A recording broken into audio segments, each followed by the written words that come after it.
अच्छा, मैंने एक सवाल देखा, ऐसा एक सवाल मेंस में पूछा गया था। आप सोच रहे हो कि क्लास कैसे लेट हो गई, तो मैं आपको बताता हूँ कि हमारी कलम खो गई थी। ऐसी छोटी मोटी चीजें खो जाती हैं हमारी हमेशा। बहुत लल्लू किस्म के आदमी हैं हम, लेकिन जब हम गणित सॉल्व करते हैं तो उसमें हम अपने आप को बाप समझते हैं। ठीक है, अब देखिए 48, 65 और 79 are the sides of a triangle, ऐसा एक सवाल पूछा गया मींस में। आप मुझे बताइए क्या जवाब हो सकता है। एक त्रिभुज की भुजाएं हैं, तो त्रिभुज कैसा होगा आप मुझे बता सकते हैं, और कितने सेकंड में बता सकते हैं। कोई भी बच्चा मुझे कितने सेकंड में ये बात बता सकता है? बता सकता है कोई बच्चा? Anybody else? कोई भी बॉडी, इनफैक्ट डेड बॉडी पूरी क्लास में है। आज समझ लीजिए कि आपका टेस्ट है। जो बच्चा सबसे ज्यादा तुक्के मारेगा, सबसे ज्यादा सवालों के जवाब देगा, उसको अलग से इनाम दिया जाएगा। किए कभी आपने ऐसे सवाल? सोचा है आपने कि ऐसे सवाल कैसे होंगे?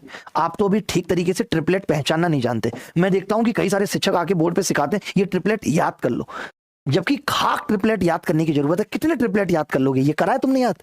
48, 65, 79 वाला कर रखा है? नहीं, आप गधे हो अगर आप इतनी चीजें याद करने की सोच रहे हो। याद करना है तो चोल वंश याद करो, याद करना है तो अशोक साम्राज्य याद करो, वहां से नंबर बनेंगे। गणित में कुछ याद करने की जरूरत नहीं है। ये बड़ी अच्छी बात कही आप।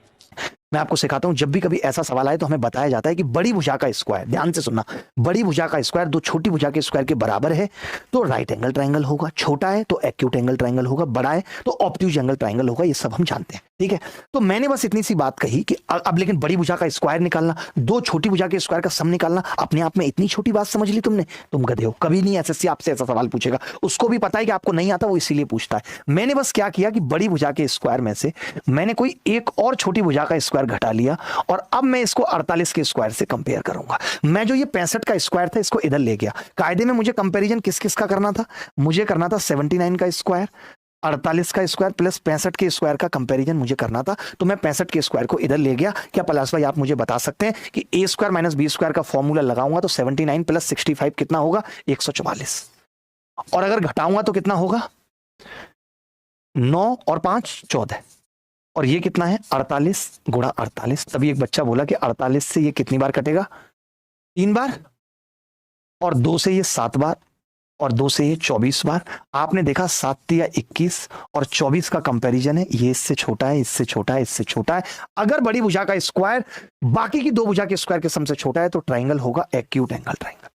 क्या आप समझ पाए? आप में से कोई बच्चा था जो इस सवाल को इस तरीके से सोच सकता था, कर सकता था? बोलो भाई, कोई भी, माइकल लाल, लंगड़ा साहब, आप बताएंगे? मैंने कंडीशन बता दी। मैंने बोला कि अगर बड़ी भुजा का स्क्वायर, आप ऐसे समझ लीजिए, मैं इनके सामने लिख देता हूं कि अगर बड़ी भुजा का स्क्वायर दो छोटी भुजा के स्क्वायर के बराबर है तो समझ लीजिए राइट एंगल होगा। और अगर बड़ी भुजा का स्क्वायर छोटा है दो छोटी भुजा के स्क्वायर से तो ये एक्यूट एंगल होगा, और बड़ी भुजा का स्क्वायर बड़ा है अगर दो छोटी भुजा के स्क्वायर से तो ऑब्ट्यूज एंगल होगा।